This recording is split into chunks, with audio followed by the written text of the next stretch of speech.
محرم اسلامی کیلنڈر کا پہلا مہینہ ہے اور یہ بہت ہی مقدس اور اہم مہینہ مانا جاتا ہے۔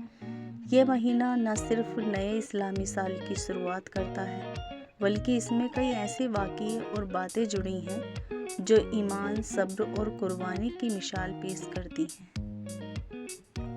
محرم سے اسلامی سال کی شروعات ہوتی ہے۔ یہ ہمیں یاد دلاتا ہے کہ وقت کی قدر کریں اور نئی شروعات اللہ کی یاد کے ساتھ کریں۔ قرآن اور حدیث میں محرم کو اشہر الحرام یعنی مقدس مہینوں میں سے ایک کہا گیا ہے۔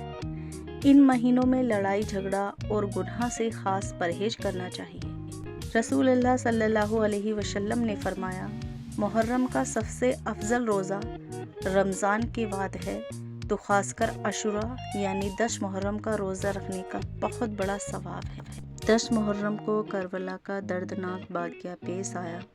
حضرت امام حسین رضی اللہ عنہ اور ان کے اہل بیت نے حق اور انصاف کے لیے اپنی جان قربان کر دی۔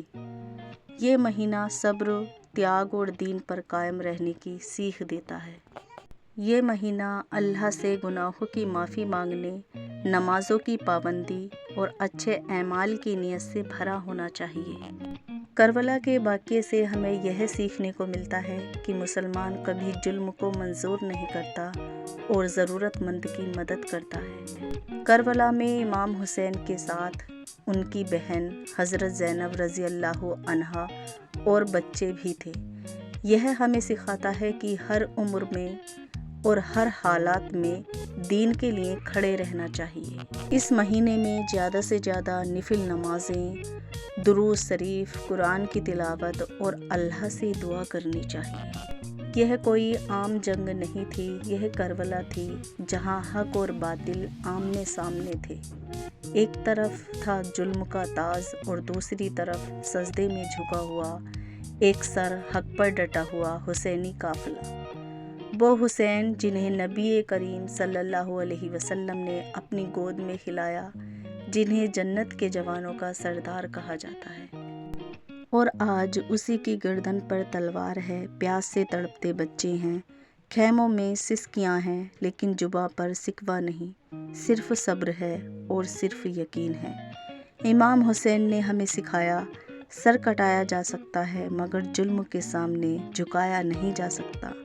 انہوں نے کہا، اگر دین کو بچانے کے لیے میرا خون بہانا پڑے تو کربلا ہر زمانے میں زندہ رہے گی۔ ظلم کے خلاف اٹھایا گیا ہر قدم آج بھی یا حسین کی صداؤں میں گونجتا ہے۔ یہ قربانی، یہ وفا صرف تاریخ نہیں، ایمان کی روشنی ہے۔ سلام ہے تم پر یا حسین، سلام ہے تمہاری قربانی پر، تمہارے صبر، تمہارے سجدے اور تمہارے معصوم بچوں پر۔